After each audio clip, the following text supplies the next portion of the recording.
Trump JD Vance ఉన్నాడు కదా, vice president and secretary of state Marco Rubio ఉన్నారు కదా, వీళ్ళిద్దరిని రష్యా ఉక్రెయిన్ పీస్ టాక్స్ కి అసైన్ చేశారు. వీళ్ళిద్దరూ ఇప్పుడు పుష్ చేయాలి, వీళ్ళు రష్యా అండ్ ఉక్రెయిన్ రెండు పీస్ టాక్స్ కి వెళ్లేటట్టుగా అని వీళ్ళిద్దరిని అసైన్ చేశారు. Along with special envoy Steve విక్టాఫ్ ని, వీళ్ళ ముగ్గురిని మేజర్ గా అసైన్ చేశారు. వీళ్ళ ముగ్గురులో JD Vance and Marco Rubio, వీళ్ళిద్దరు పేర్లు మనకు ఎక్కువ వినిపిస్తూ ఉంటాయి. అండ్ వీళ్ళిద్దరు పొటెన్షియల్ క్యాండిడేట్స్ ఫర్ 2025 కూడా.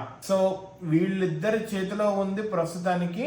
అండ్ రీసెంట్ గా లాస్ట్ మండే యుఎస్ కి యూరోప్ లీడర్స్ మిగతా అందరికి జర్నలిస్ట్ కి వీళ్ళందరితో మీటింగ్ అయింది, నాటో వాళ్ళతో, యూకే వీళ్ళందరితో కలిపి. ఏంటి ఈ పీస్ మీటింగ్స్ ఎలా ఉండాలి, లేకపోతే అసలు నెక్స్ట్ స్టెప్స్ ఏంటి అని చెప్పి. లాస్ట్ టైం అంతకు ముందు యుఎస్ కి జర్నలిస్ట్ కి, ట్రంప్ కి జర్నలిస్ట్ కి ఆయన మీటింగ్ లో చాలా హీటెడ్ డిస్కషన్ జరిగింది. జేడీ వ్యాన్స్ ఉన్నాడు కదా వైస్ ప్రెసిడెంట్, జర్నలిస్ట్ కి చాలా మాటలు అన్నాడు. ఏంటంటే చాలా థ్యాంక్ఫుల్ గా ఉండాలి మీకు, మీరు అసలు యుఎస్ కి మీరు ఇట్లా మాట్లాడటం అనేది బుద్ధి తక్కువ పని అన్నట్టుగా చాలా రఫ్ గా మాట్లాడాడు. కానీ మొన్న జరిగిన మీటింగ్ లో జేడీ వ్యాన్స్ నోరు మూసుకొని ఉన్నాడు, ఎక్కువేం మాట్లాడలేదు. సో ప్రస్తుతానికి ఈ పీస్ డీల్ అనేది కనుక చేస్తే జేడీ వ్యాన్స్ కి మార్కో రూబియోకి ఇద్దరికి చాలా మంచి పేరు వస్తుంది.